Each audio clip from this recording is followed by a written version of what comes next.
Hello, this is Tony Heller from RealClimateScience.com. Scientific American and Governor Newsom of California say that wind, water, and solar power are ready to cover the state's electricity needs.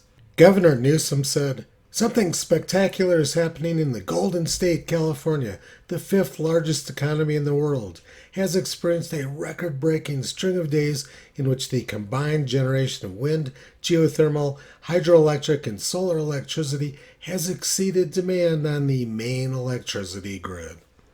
It's a wonderful story, except for the fact that it isn't true. This is the article from Scientific American. For a few hours in the afternoon, wind, solar, and hydroelectric power did exceed demand. But for most of the 24-hour period, solar, shown in yellow, was producing little or no electricity. The supply of battery-powered electricity was never very large and was completely depleted by midnight. The supply of wind that day was fairly consistent, but that's not always the case. Sometimes the wind doesn't blow. After a very wet winter in California, the supply of hydroelectric power, shown in green, is fairly substantial. But that's not always the case. 2 years ago, California was having a drought, and they lost a lot of hydroelectric power because the water wasn't running. Solar power can't be relied on at night. Wind power is not reliable, and hydroelectric power is not reliable either. Additionally, this was during a nice, cool day during April. Summer nights in California can be very hot, and the demand for electricity for air conditioning can skyrocket. The reality of the situation is that at night, wind, solar, and hydroelectric power in California at times will be producing less than 10% of their energy needs. This claim by Scientific American and Governor Newsom is patently absurd. The fact that California had a few hours with an adequate supply of wind, solar, and hydroelectric power tells you nothing about the reliability of those three power sources overall.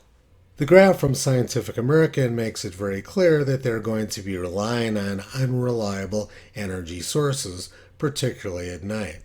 And to make matters worse, they're trying to force everybody into electric vehicles.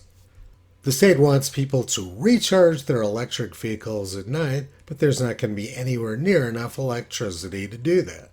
2 years ago, the state asked people not to recharge their electric vehicles and said that if they did, they should do it during the day instead of at night. Scientific American and Governor Newsom are spreading complete nonsense. This is propaganda, not science or energy. Meanwhile, on the other side of the pond, Boris Johnson said that all UK homes would be powered by wind by 2030. But that might be problematic. At 7 p.m., wind was only producing 3% of UK electricity needs, and solar was producing close to zero. It seems unlikely that all UK homes will be powered by wind in the next 6 years. But what does seem very likely is that our countries and our states are run by people who are not very intelligent.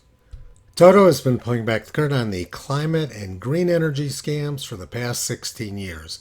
You can visit him and his family on the web at realclimatescience.com.